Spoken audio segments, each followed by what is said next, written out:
یکم دسمبر 1999 کو پہلا روزہ بھی تھا اور اس مسجد کا سنگ بنیاد بھی رکھا گیا. خالی پلاٹ تھا، یہاں پہ کوئی آبادی نہیں تھی. یہاں سے بات و موڑ سٹاپ نظر آتا تھا، چند گنے چنے گھر تھے. الحمدللہ رمضان مبارک میں قرآن پاک کی جو نا تراویح کے اندر الحمدللہ مجھے قرآن پاک سنانے کی سعادت نصیب ہوئی. اور پھر اس کے بعد 2003 22 فروری کو مدرسے کا سلسلہ شروع ہوا، مسافر طلباء کا سلسلہ شروع ہوا اور ساتھ ساتھ یہ تعمیری سلسلہ چلتا رہا. پہلے یہ ایک طرف کا تہ خانہ بنا اور پھر اس کے بعد یہ وضو اور اس کے علاوہ باتھ روم، وضو کی جگہ، یہ ساری اس طرف یہ سارا شین تہ خانے کے اندر ہے، یہ بنایا گیا. حينما رددت يا رب العباد وانتشت روحي وصار الدمع يجري يا إلهي خذ بقلبي للرشاد في سكون الليل أدعو في سجودي والدجى حولي سواد في سوادي يا رؤوفا يا رحيم. اہل سنت والجماعت توحیدی حضرات کا یہ عظیم مرکز ہے، اللہ پاک اس کو آباد رکھے. يا سميعا يا مجيبا يا عظيما اهدني يا خالق السبع الشداد اشرقت. جمعہ کی نماز کے لیے حضرات تشریف لاتے ہیں تو یہ سبز جالی لگا دیتے ہیں ہم، اور یہ تقریباً 15 اپریل کے قریب ہر سال لگا دیتے ہیں اور 15 اکتوبر تک، یہ درمیان میں 6 ماہ تک لگی رہتی ہے. الحمدللہ نیچے پنکھوں کی سہولت موجود ہے اور الحمدللہ کثیر تعداد کے اندر لوگ آتے ہیں، یہاں نماز جمعہ ادا کرتے ہیں اور دیگر عبادات کے اندر مشغول رہتے ہیں. اللہ پاک مساجد کی رونق کو دن دگنی رات چگنی ترقی نصیب فرمائے. رب العباد وانتشت روحي وصار الدمع يجري يا إلهي خذ بقلبي للرشاد. ماشاءاللہ قاری صاحب کے اندر جذبہ ہمدردی بہت زیادہ بھری ہوئی ہے.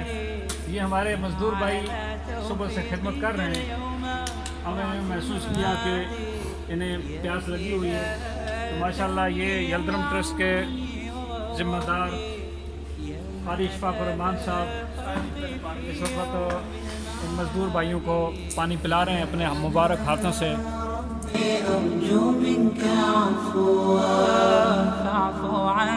تو ہمیں بھی ساتھ ساتھ یہ ترغیب دے رہے ہیں کہ اپنے ملازمین کے ساتھ، خدام کے ساتھ اور جو لوگ خدمت کرنے والے ہوں، مزدوروں کو چائے پانی اس سے انہیں خوش رکھا جائے. مسجد کے سین کے اندر انگور ہے اور ماشاءاللہ سائے کا سایہ ہے، بہت زبردست اس کا سایہ ہوتا ہے، ٹھنڈا سایہ. نیچے اس کے بڑی زبردست عبادت کی جاتی ہے اور ماشاءاللہ ساتھ ساتھ یہ پھل بھی دیتا ہے. آج سے 2 سال پہلے یہ 25 رمضان المبارک میں تیار ہو گیا تو ہم نے مٹھائی کی جگہ پورے مجمع کو، تقریباً 800-900 کے قریب مجمع ہوگا، تو پورے مجمع کو ہم نے انگور تقسیم کیے. ایک جھنڈا پاکستان کا ہے اور دوسرا جھنڈا آزاد کشمیر کا ہے. یہ اس بات کی ترجمانی کر رہا ہے کہ واقعی کشمیر ہماری شارگ ہے اور ہماری شارگ سے بھی زیادہ قریب ہے. انشاءاللہ وہ وقت آئے گا، جذبہ جہاد اگر مسلمانوں کے اندر بیدار رہا تو کشمیر بھی ایک دن آزاد ہو کر رہے. معذور بوڑھے افراد جو سیڑھیوں سے چڑھتے ہوئے بھی اور نیچے اترتے ہوئے بھی دقت محسوس کرتے ہیں، یہ ان کی سہولت کے لیے یہ الحمدللہ زبردست خوبصورت گرل لگائی ہوئی ہے. اسی طرح معاشرے کے اندر بہت سارے ایسے افراد ہیں جو ویل چیئر پر نماز کے لیے تشریف لاتے ہیں. ویل چیئر کے ذریعے یہاں سے اوپر آسانی کے ساتھ لوگ اندر جا سکتے ہیں اور نماز شریک ہو سکتے ہیں.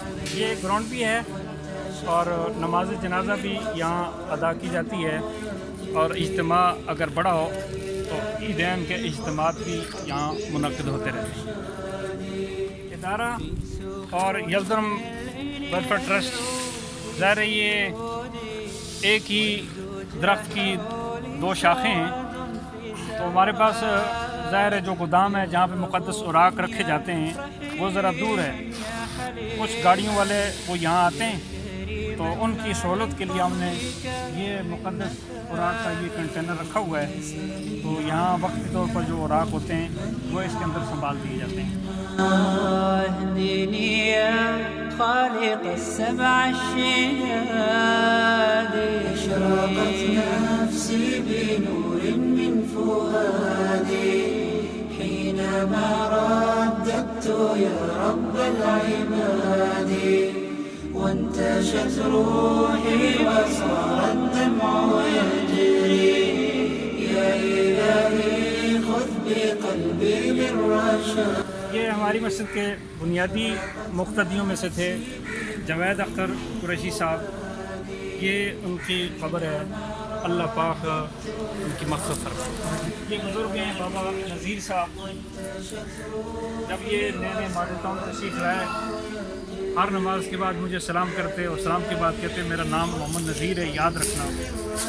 2-3 دن جب انہوں نے مجھے یہ کہا تو اس کے بعد میں نے پوچھا آپ اپنا نام کیوں یاد کروا رہے ہیں؟ کہتے ہیں جب میں فوت ہو جاؤں آپ کو میرا نام یاد ہوگا تو آپ میرا نام لے کر آپ مجھے دعاؤں میں یاد رکھیں. ہماری مسجد کے پہلے دن کے مؤذن ہیں اور ماشاءاللہ انہوں نے 20 سال تک فی سبیل اللہ مسجد کی خدمت کی اور مسجد کے اندر اذان تھی. جب بیمار ہوئے تو مجھے اکثر کہتے تھے قاری صاحب یہ قبرستان بھر گیا ہے اور میری دلی خواہش ہے مجھے اس قبرستان کے اندر دفن ہونے کی جگہ مل جائے. تو اللہ پاک نے کرم کیا کہ انہیں اس قبرستان میں یہ ان کی آخری قبر بنی ہے اور انہیں یہاں جگہ میسر آ گئی. کتنے خوش نصیب ہیں. یہاں سے ستارہ بھی نظر آ رہا ہے اور 5 وقت یہاں پر اللہ پاک ان کی مغفرت فرمائے اور ان کے درجات کو اللہ پاک بلند فرمائے.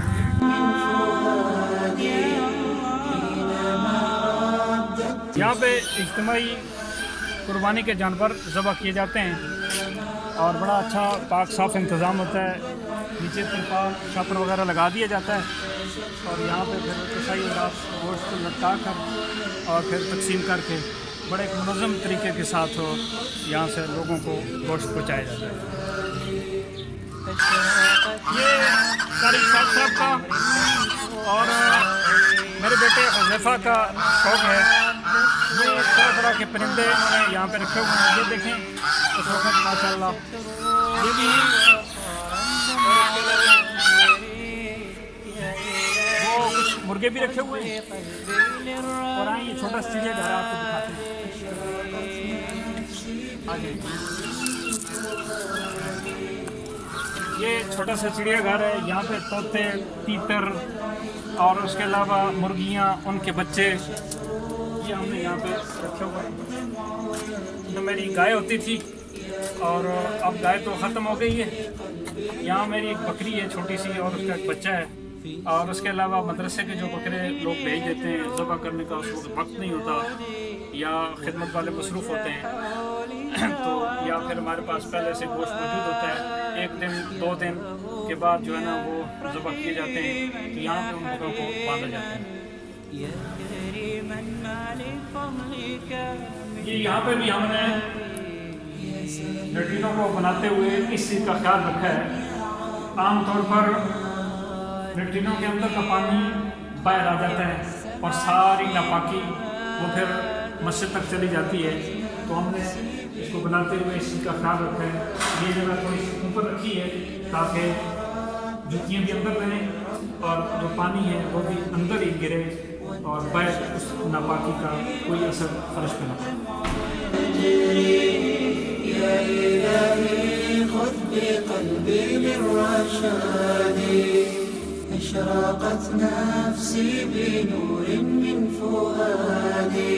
میرا وضو کر رہا تھا تعلیمی زمانے کا وقت یہ واقعہ ہے. تو چھوٹا بھی تھا تو میں وضو کر رہا تھا، یوں پانی لیا اور میں نے زور سے نا اپنے منہ پہ مارا. ادھر ایک پٹھان بھائی بیٹھا ہوا تھا، اس نے مجھے زور سے تماچا مارا اور تماچا مار کے کہا اپنا منہ خود دھو، ہمارا منہ کیوں دھوتے ہو. اس کے بعد میں بڑی احتیاط کرتا ہوں کہ میں جہاں وضو کروں تو ساتھ والے کو تکلیف نہ ہو، نہ اس پہ چھینٹے لگیں اور نہ ہی مسواک کرتے وقت جو ہے نا اس کو کوئی تکلیف ہو. 22 فروری 2003 میں جب مسافر طلباء کے لیے یہاں پہ رہائشی انتظام کیا گیا تو اس وقت ہمارے پاس کوئی ظاہری سبب نہیں تھا، لیکن الحمدللہ اب آپ حضرات کے اخلاص سے مدرسہ دن دگنی رات چگنی ترقی کر رہا ہے. یہ حال آپ کو نظر آ رہا ہے. تعمیری اعتبار سے بھی الحمدللہ خوب ترقی کی ہے اور علمی اعتبار سے بھی الحمدللہ خوب ترقی کی ہے. اس وقت شعبہ حفظ کی 2 کلاسیں چل رہی ہیں جن کے اندر 60 یا 65 بچے وہ 24 گھنٹے دور دراز کے مسافر بچے یہاں رہتے ہیں، اور اس کے علاوہ ایک کلاس جو مقامی بچے ہیں حفظ کرنے والے ان کی ہے، اور اس کے علاوہ تقریباً 100-125 بچہ جز وقتی جو آ کر پڑھ کے چلا جاتا ہے. یہاں پہ الحمدللہ اللہ کے دین کی خدمت ہو رہی ہے. اللہ کو قبول کرے.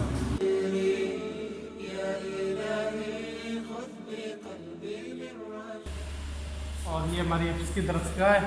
آج کل کورونا کی وجہ سے نا متاثر ہیں، تو اللہ پاک تمام مساجد مدارس خانقاہوں کی اللہ حفاظت فرمائے. حينما رددت يا رب العباد وانتشت روحي وصار الدمع يجري يا إلهي خذ بقلبي بالرشاد. ہمارے سابقہ مؤذن جن کی خبر پہ میں آپ کو لے کر گیا اور ان کی خبر آپ کو دکھائی، 20 سال انہوں نے فی سبیل اللہ اذان بھی کی اور مسجد کی خدمت بھی کی. اور اس کے بعد استاد روشن دین صاحب ان کی جو چھوٹی ہوئی خدمت ہے سر انجام دے رہے ہیں ماشاءاللہ، بر وقت اذان بھی دے رہے ہیں اور اس کے علاوہ مسجد کی دیگر خدمت کے اندر بھی مشغول ہیں. اور ساتھ مسجد الخان جو ادارے کی شاخ ہے وہاں پہ خطبہ جمعہ بھی ارشاد فرما رہے ہیں. اللہ ان کی صحت کے اندر بھی برکت نصیب فرمائے. اللہ پاک ان کی دینی خدمات کو اپنی بارگاہ کے اندر. مدرسے کا سارا ریکارڈ اور اسی طرح یلدرم ویلفیئر ٹرسٹ کا سارا ریکارڈ، طلباء کرام جو داخل ہوتے ہیں یا خارج ہوتے ہیں یا ان کی اسناد، تعلیمی فراغت، یہ سارا ریکارڈ یہاں پہ ایک نظم و ضبط کے ساتھ موجود ہے. کمپیوٹرائز بھی کیا ہوا ہے اور اس کی فائلیں یہاں پہ لگائی ہوئی ہیں. آج کل میڈیا کا دور ہے تو یہ چھوٹا سا اسٹوڈیو بنایا ہوا ہے. کوئی بھی اپنا پیغام سامعین تک، ناظرین تک، محبین تک پہنچانا ہو تو یہ چھوٹی سی بیٹھک بنائی ہوئی ہے میڈیا سینٹر. یہاں پہ بیٹھ کر ویڈیو بنا دی جاتی ہے اور پھر آپ تک اس کو پہنچا دیا جاتا ہے. چھوٹے چھوٹے بچے یہاں پہ تلاوت بھی کرتے ہیں، نعت بھی پڑھتے ہیں اور بزم بھی ہوتی ہے. تو یہ ایک چھوٹا سا ماحول بنایا ہے. تمام دینی اداروں کو اس طرح بچوں کی حوصلہ افزائی کے لیے چھوٹا سا اسٹوڈیو بنانا چاہیے. وانتشت روحي وصار الدمع يجري يا